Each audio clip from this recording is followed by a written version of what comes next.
Have you ever seen a man die? What's it like? What's it like? It's like nothing. It's a perfectly ordinary cessation that functions natural. It's just like living, ain't it? I suppose so. Suppose that antique brass shelf in the lobby ceased to tick if your madam discontinued to heed its functions and gears. Has you ever seen a clock stop? No. Perfectly ordinary side. It's waiting for it to stop. It's discomfiting. Looking into a man's blinking eyes, knowing he will no longer perceive the sight of you. You'd have fraught sleep remembering them. Nobody seems to know how to die anymore. Why not?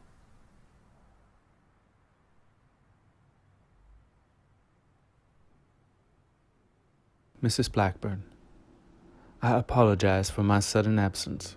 My possessions, including the saddle, can be sold at the dry goods shop or the livery down the road and should more than cover the remainder of my debts. I make no plan to return, so allow me to thank you for your kindness these months. It has meant very much to me, and I shall not forget it. I expect I've seen the last of such warmth, and where I go, I'll have need of the memory of it. Either you bring him back, or you don't fucking come back. If anybody's gonna hang the pale bastard, the Department of Justice is gonna build the gibbet.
Anything you like here?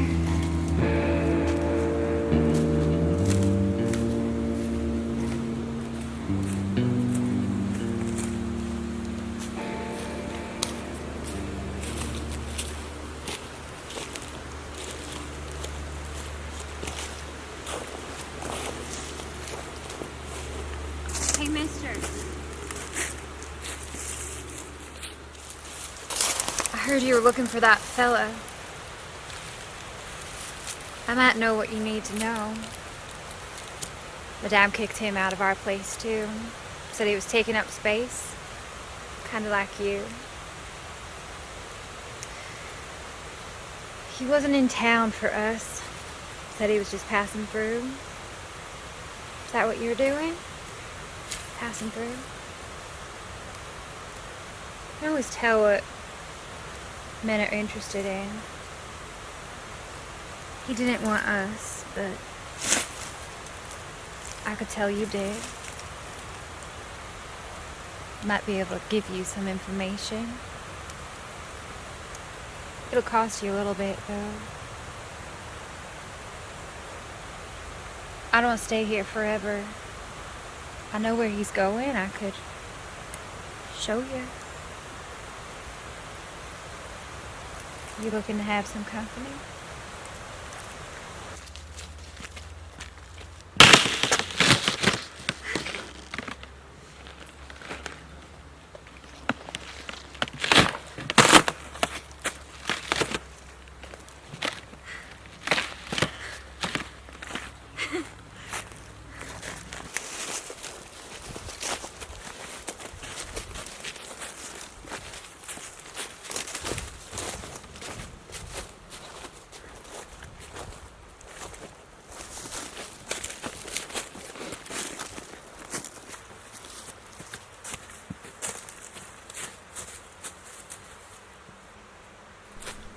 To the office of H.C. Hayes.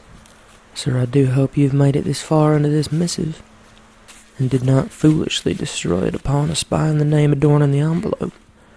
It's my great pleasure to inform you of a fortuitous turn in my affairs. Seems I have come into possession of land wanted most desperately by none other than the United States government. For when struck with thirst for property, there is no price too high for the slaking, even though there is talk of undesirable inhabitants on my prized parcel. I suspect the cavalry will be able to make short work of these tenants. How many naturals could there be? It seems this country runs over with their like, and for each man we kill, 10 more arise to demand still more ground in which to bury him. I speak not idly of the preponderance of the exploitable classes. My debts being repaid by the sale, I hope we can resume negotiations. Having lately found myself on the baron's end of the card table, it is my intention to open up the land for other men to try their hand at cheating destiny. The money we stand to gather operating gambling houses ourselves is so vast I have already run out of rooms in my house to imagine its stockpiling.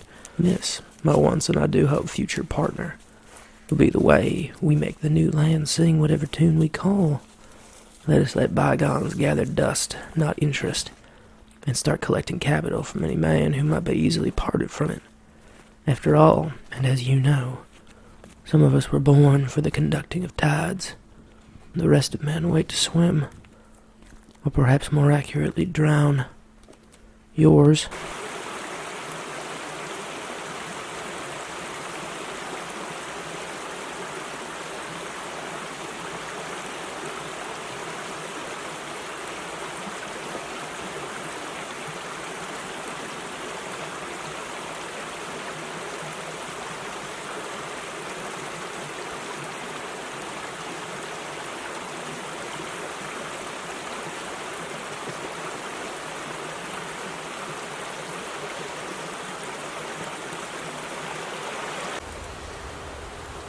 I love it out here. Oh, yeah. It's nice. I only come out here sometimes. Gotta make sure Madam doesn't find out. Don't want to stay in this town forever, you know. So, what's up in town? Where are you going? So if you headed up north, I don't get to leave the house isn't any much. place for miles up there. Madam says it's not safe. I don't know what I'm doing out here. Whoever that could be. You know what he looks like, though? He might have a gun. I don't know what he looks like. I mean, I don't even know if I'm supposed to kill this guy. You kill people? Well, no. I don't think so. But if you do, you gonna be one of those cowards who shoot him in the back? Or are you gonna be one of those killers who watch as the light leaves their eyes? I would prefer not to. I'm gonna freeze to death. Not if you have company. I've never been up north. I don't know if I need company. What's company? I just have this thing I gotta do. If I go up north with you, we could always huddle together for warmth. I can come with you. You can't come with me. I don't know where I'm going. I don't know where I'm gonna sleep. We'll try to just- be positive.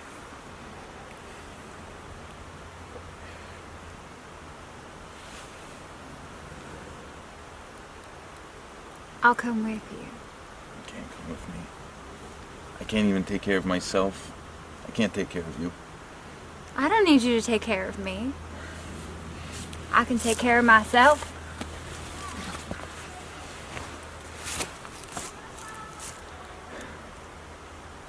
You got some money?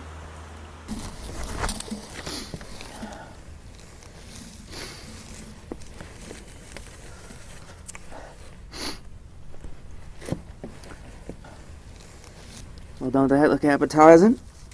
I don't suppose you got enough for two of those. You know, it's funny. You've been out here so long, I don't think you've mentioned once what it is you think that I've done. Not that I mind, of course. Having a time of my life out here. Just sort of thought some kind of hint of the crime might have emerged, but not really the talkative sort. That's alright. I've long been told that I more than make up for that in situations where I don't find myself nearly loquacious. Folks have gone so far as to call me grandiloquent. Of course, if you weren't sure what it was that I had done, likely to be consequences at some point. Of course, depending on where you end up, where I end up, where it is you think you might wind up taking us. Different folks have a different sort of idea of what's normal, what passes for such. Of course, if we wind up someplace where there's other folks we can run the situation by, I should like to have my suit cleaned and pressed first. Don't quite look my best out here, what with the rope coming apart there. That might be something about which you could concern yourself when comes the time. Seems fine, though. Perhaps you made it. I don't take bounty hunting to be your profession, so perhaps this is that. It is fine enough work. I was often told I should take up a trade. Never quite got around to it, though. So much else with which I wanted to concern myself. I was told that cards and the like was not a profession upon which I could hang my hat, which I appear to have destroyed in the rain. Could have kept it in better shape if we had but sought shelter when the weather turned against us. But then again, I suppose you didn't imagine that we'd be out as long as we've been. I certainly didn't. I thought perhaps a day at most, but here we are, weeks into our journey, eating naught but scraps and wild mushrooms. Perhaps it hasn't been weeks. Perhaps I've simply lost track of the time. Not that I don't enjoy our time together. What is the expression? Seem to have forgotten it. Where do you come from? I didn't hear much of your voice, so I haven't been able to pick up much in the way of a dialect. Could be from anywhere, I suppose.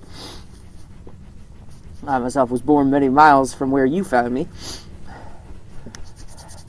It's at a hospital right off of a boat. My parents came to this country from the continent, as the more refined types call it, which is funny now when you look back at all that's become of this land. Are we not also a continent?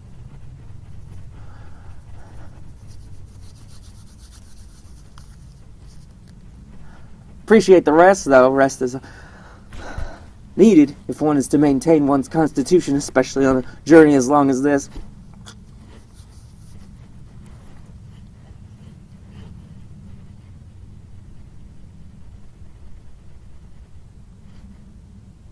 Perhaps if not a trade, then a hobby. Did you have many of those?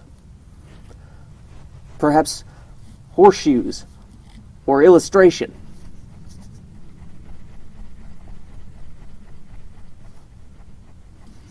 You don't appear to be the sort that takes social calls. I can't imagine you had many friends, otherwise they, of course, would wonder where it is that you had disappeared to on your sojourn. Where's he gone to, they'd say. No answer would arrive, because here you sit, in front of me and me only.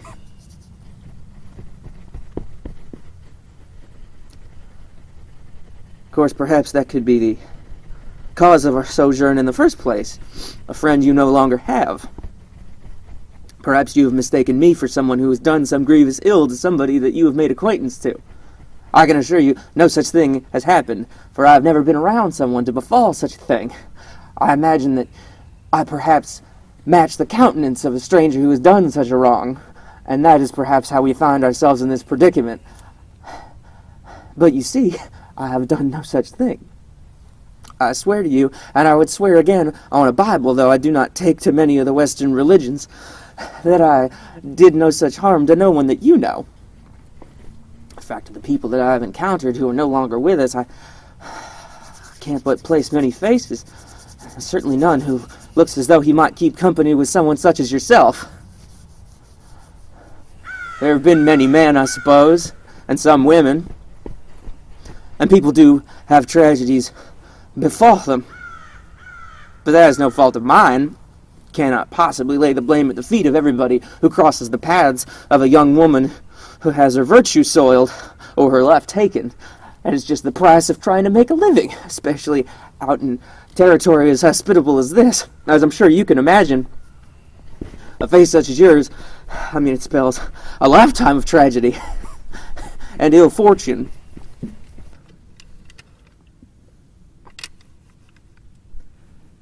Interesting. I do not know many men who brandish a weapon with a hand that does not appear to be dominant.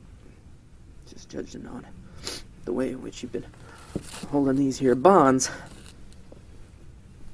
Of course, that could explain quite a bit of why you let your demeanor do more of the talking than perhaps the fact of weapons. Of course, I myself have never taken to them. I do not hardly know how they work. Has our respite ended, then? Oh, joy. The road again.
I suppose you got two of those.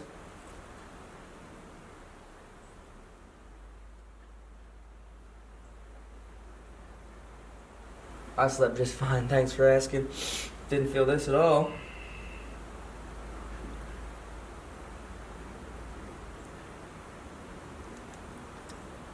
I don't know how you can be so sure that I'm even the right person.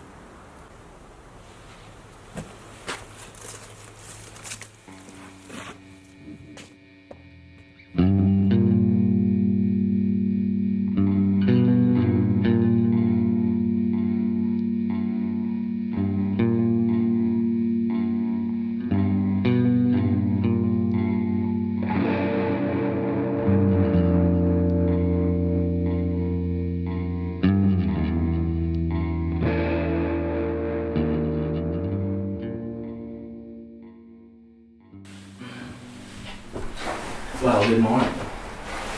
You paid for another couple seconds. Can't force these things. They happen just as they're meant to. Besides, it's information I desire, not another moment of sublimity. That the only reason you paid for my time? What is it where none of y'all can talk with more than one woman in the room? I can't speak to other men's predilections, but I prefer you not tell anyone what I'm about to ask you. I was told that two men in equally ill humor arrived at your place of business in rather short order. Well, you were told right. What did the first fellow want? Sure wasn't a fuck. Sat there like a schoolmaster filled with consternation. Didn't want no woman. He asked about another customer. So he was looking for a man? In every sense of the word, if you asked me. And had you known the man for whom he was searching? Every whore from here to Gettysburg knows the man for whom he was searching. He used to light his paper money for warmth. A known eccentric, then. And when was the last time you had seen him? Well, it had been a while, but someone that loud ain't that hard to find. He used to brag about a house a few towns over, so big he could die in it, and you wouldn't find him till he started to smell. Foreclosed on by the bank, as it happens. Well, if you already know, what do you need me for? I only know of the man's sudden disappearance after a rather ill-starred land deal with his name on one side of the title came to blood. Enough blood, in fact, to fill a well twice and again. What eludes me is which man, having witnessed the resultant Holocaust, marches your eccentric out of bed and into banishment. Well, what happened to the land he owned? His ownership was tenuous at best, fraudulent at worst, but he sold it to the railroad all the same. They moved their men in there and killed about 300 squatters, mostly Injun, but some white, who claimed no knowledge of the land having an owner at all, let alone one so... eccentric. So you gonna find him? And the man who took him. Heel or not, kidnapping is illegal. And then there's the matter of the title of the land with which many concerned citizens have taken issue.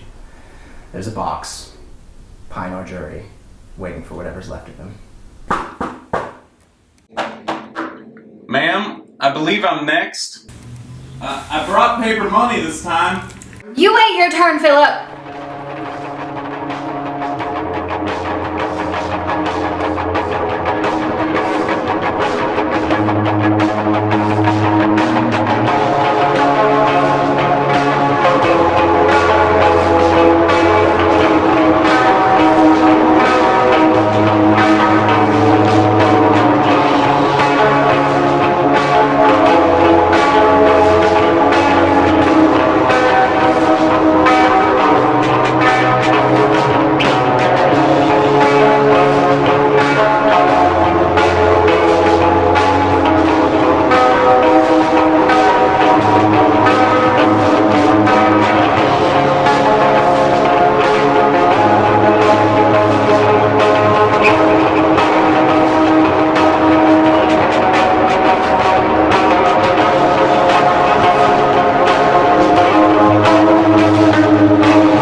many people know, the trick to reblocking a hat is steam. Keep a rock in place inside the shape of it, you may get it lie flat again. Fix it from the damage done during the rains. You can have that one for free. Usually instructors are paid. I like to think that this could be a mutually beneficial relation. I suppose you think it's silly to worry so about the shape of one's vestments, especially in circumstances such.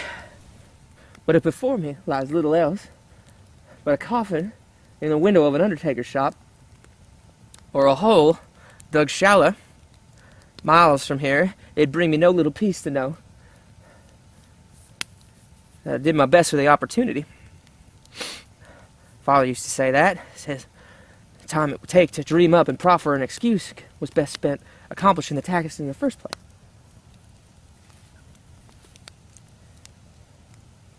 If somebody were to happen upon me, it wouldn't do to bear even passing resemblance to a tramp. I would need to impress on appearance alone for somebody to think about prying me from your nefarious clutches.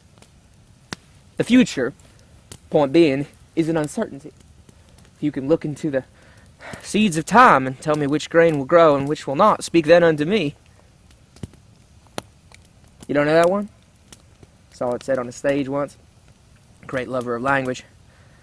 Got my hands on the text, memorized certain passage of it. Situations just like this, they do tend to come in handy. It's a passage that I would have had you hear. It said, if it were done when 'tis done, then 'twere well it were done quickly. Seems relevant.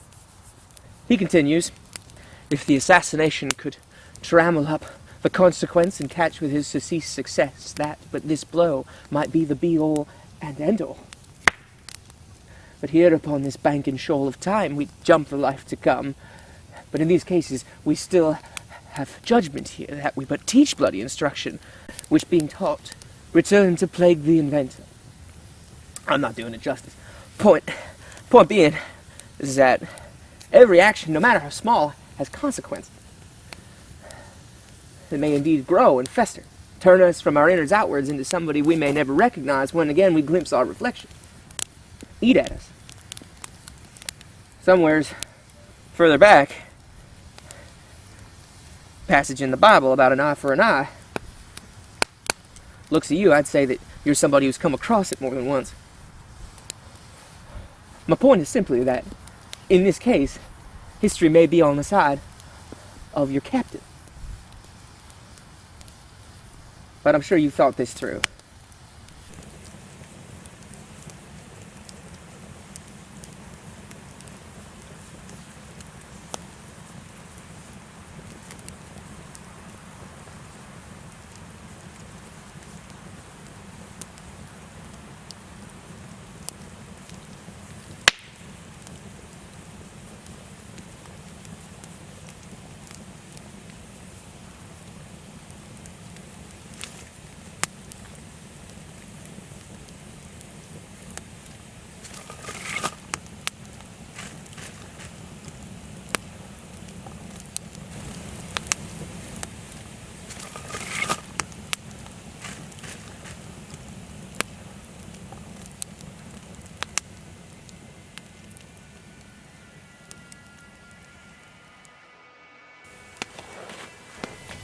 There was some measure of justice.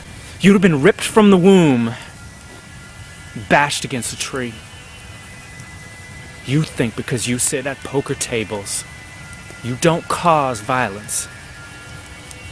You sit there and lie to me, day after day. Something you took from me. No amount of fortune could ever return. I'll see you swing from the end of a rope. You'll be begging whatever god's nearby to ease your pain. And I'll make sure you're buried when no one ever finds you.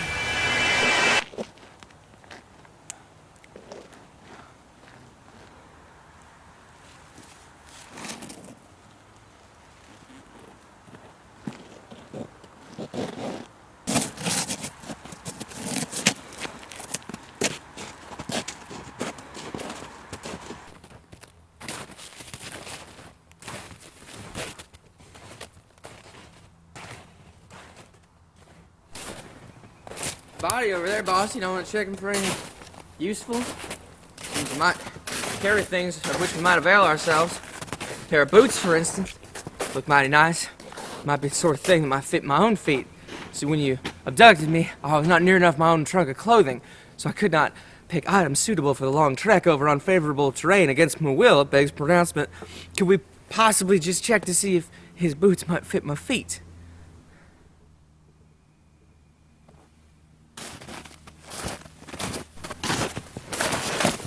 Please? Please!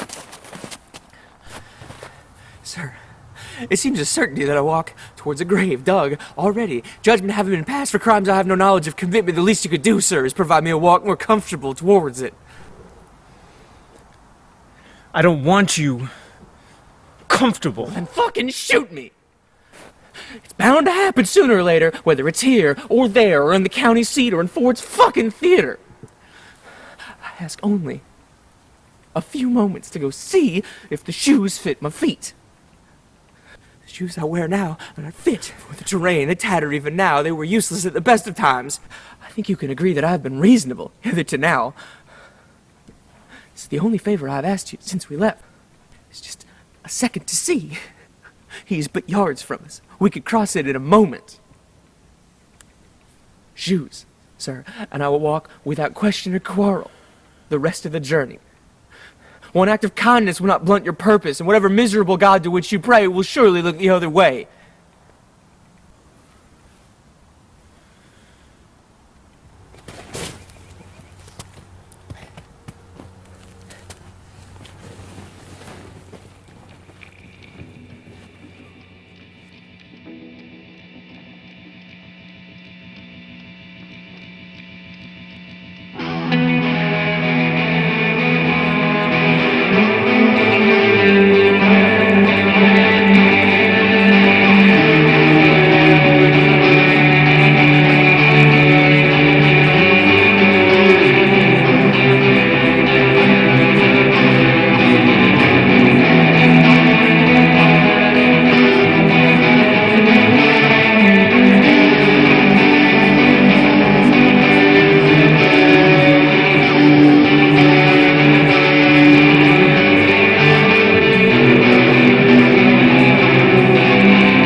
Sleep. Jeez. Forget me. Just a job. What do you want me to do? Starve? Not so proud now, are you?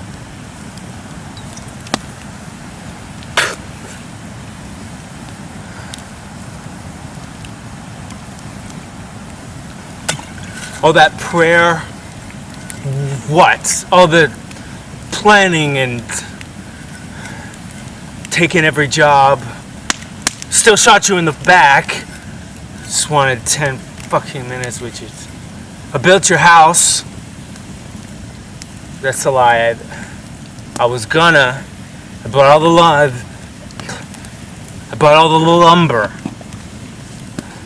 Just waiting for you to come back.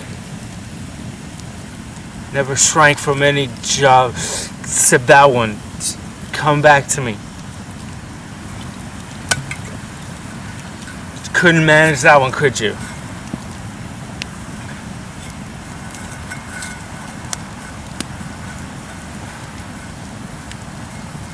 Now you're lying down under the earth and stone and wood and nails lying there. Useless. Just one more in a misfortune. A whole list of them. Sum total of boggle and actuary.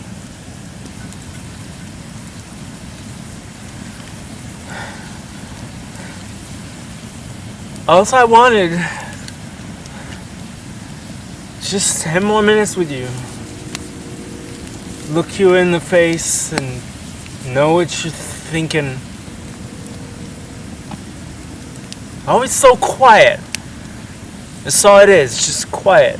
Now it's just, that's no more sounds. No more thinking. You have thinking and then looking at me and not telling me what you're thinking.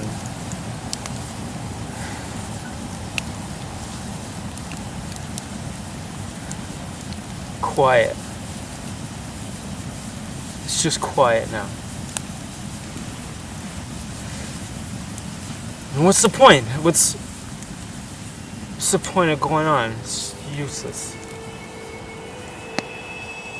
You. Useless.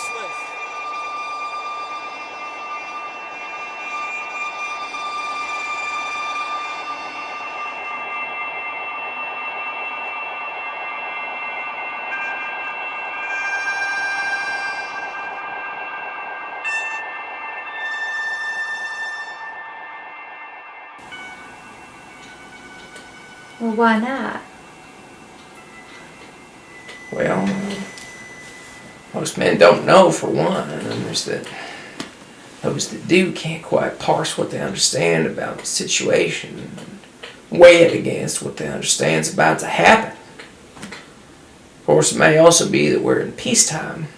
During the war, everybody would march one and all towards death. He was waving a loosened cravat, beckoning a whole regiment into a sarcophagi. Nowadays, we march towards them with blindfolds on. Used to be that hundreds of men would walk towards death like he was beckoning ruse into a carnival. You talk a lot. Suppose I do. My father's tongue had draped over it the blanket of oppression affectation. When I learned to speak in American schools, I was made to understand that I would be representing the whole family when I did. Of course, that was when there was a family of which to make representation. As I grew, by the time I was 12, there was no more family. It was just myself, by my lonesome. But fanfaronade is a habit more easily brooked than bucked. And still in all, I have not yet found the situation from which I could not speechify of salvation.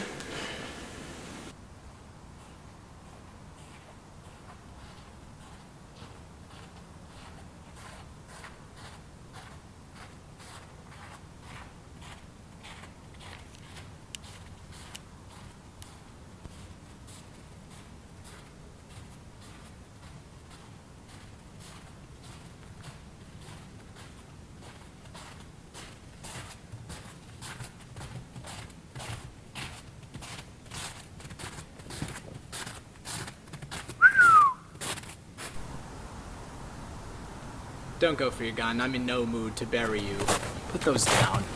I'm a detective, not a gunman. I want to ask you something. I've been out here on the same trail as you, which it should be noted is no trail at all. It's a completely random overland.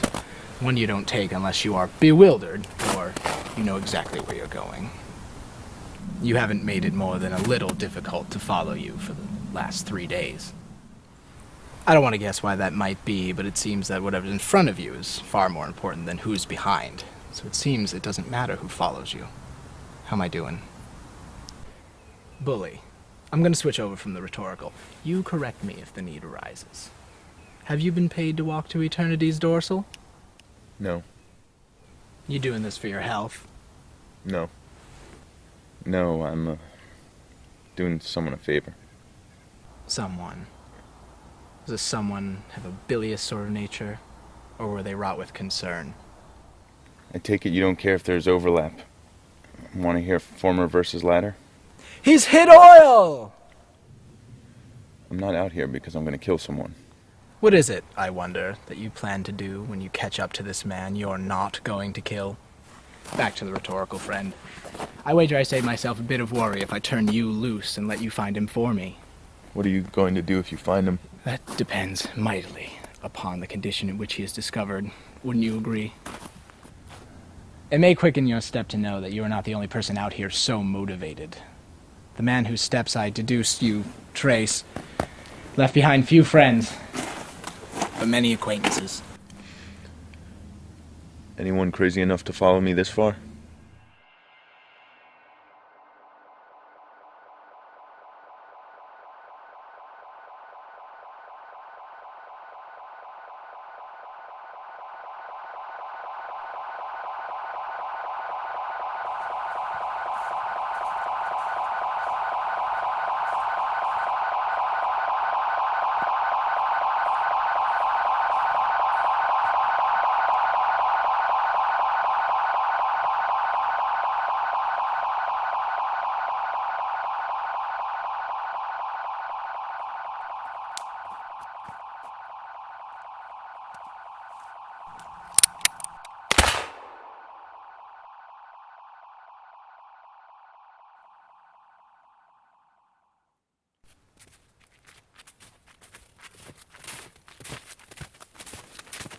Well, how do you? How do you what? How are you supposed to die? Listen, you learn how it is a man's supposed to die. You come back and find me and you tell me. I'll be grateful for the enlightenment.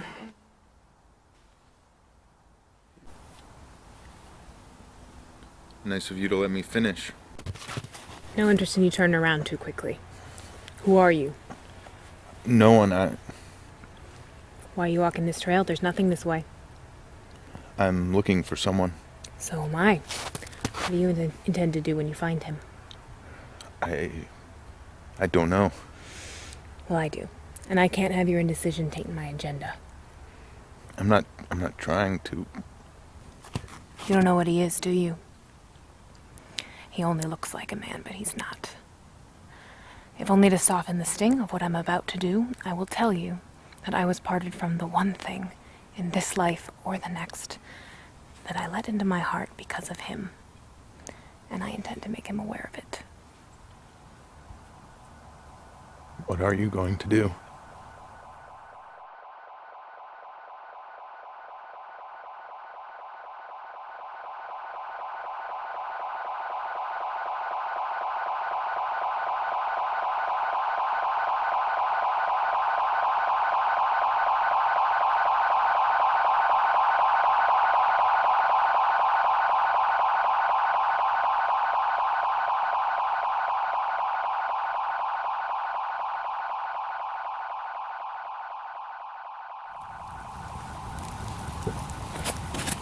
See, stranger?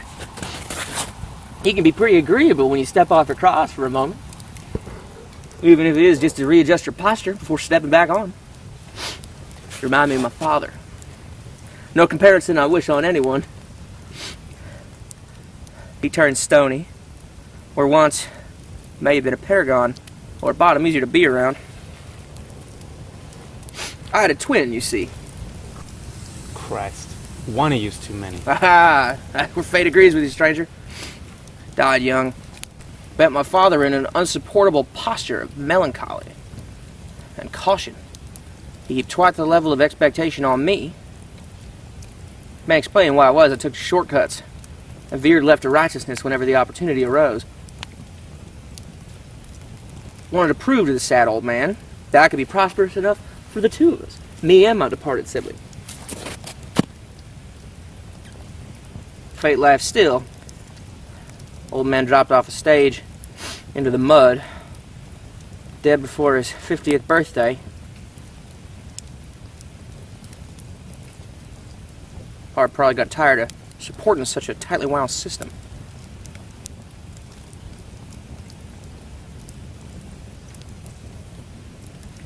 I wish then as now, I still had my twin. Seemed to understand everything that I was thinking and feeling. One of those bonds you don't know quite how to explain. I wonder, sir, have you ever felt such a keen kinship with any other living thing? Ever wonder if your twin didn't kill itself to spare listening to your bullshit? Sir, I have made peace with the person that you see before you. You cannot hurt my feelings. I once paid $1,000 to walk across 12 horse backs like they were a drawbridge. In short, that'll be the day. I have lived, sir, and I will continue to live once I am free of these bonds. Not that it ever stopped me in the past. How much of that 1,000 went to rope that wouldn't hurt your wrists when you're done walking on them? These were professional, sir. Rope costs extra. About 18 cents a foot. Should have run you about 3 cents. I was gonna say none of them ever complained, but plenty of them did.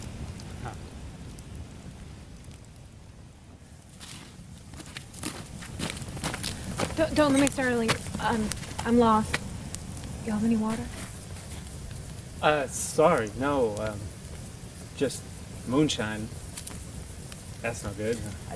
Sounds good to me. I'm freezing.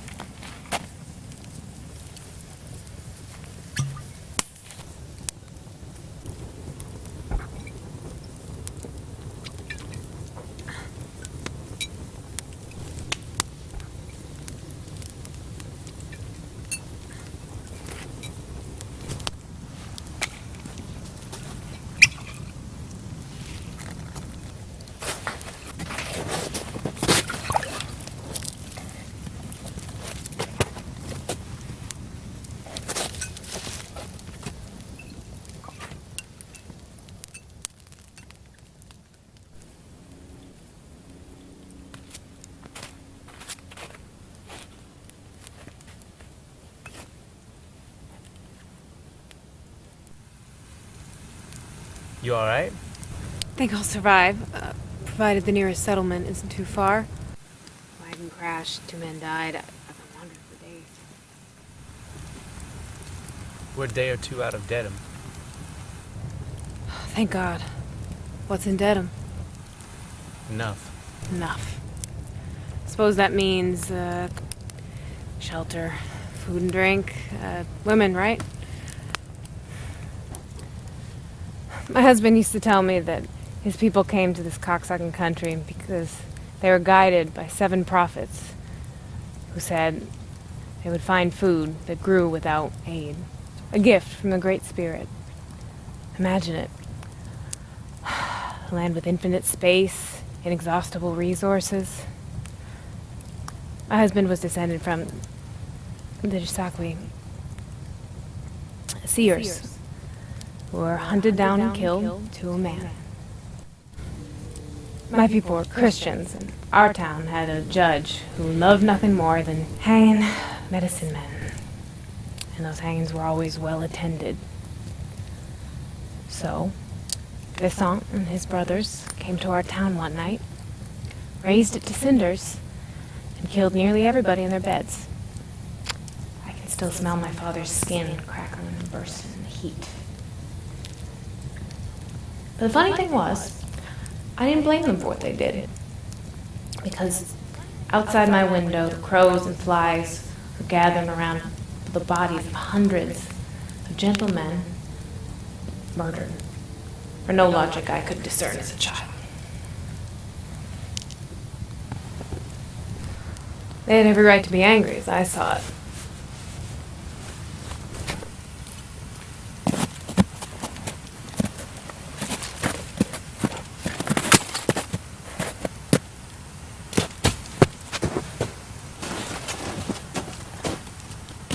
Where the fuck are you going? Why, hey, you're coughing.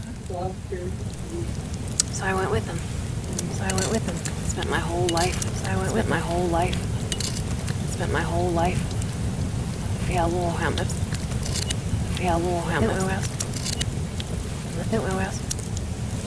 Trying to find some passel of steady ground. I could sleep atop with both eyes closed.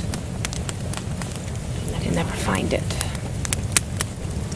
See, the railroad wanted a piece of land that my people thought we could call our home. And so they swept into the valley and shot my people. Only spared me because I was white. And when I asked around who had given the railroad that little piece of land, I was told it had changed hands in a faro game, and that the man with the winning hand had gone missing. Snatched from his bed a few weeks back. Nobody could tell me where he was.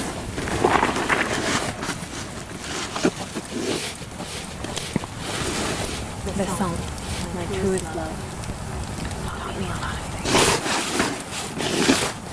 We were together for a score of years. But perhaps the most valuable thing taught me was how to track one scared white man. Weeks of badgering frozen ground. And now I found you.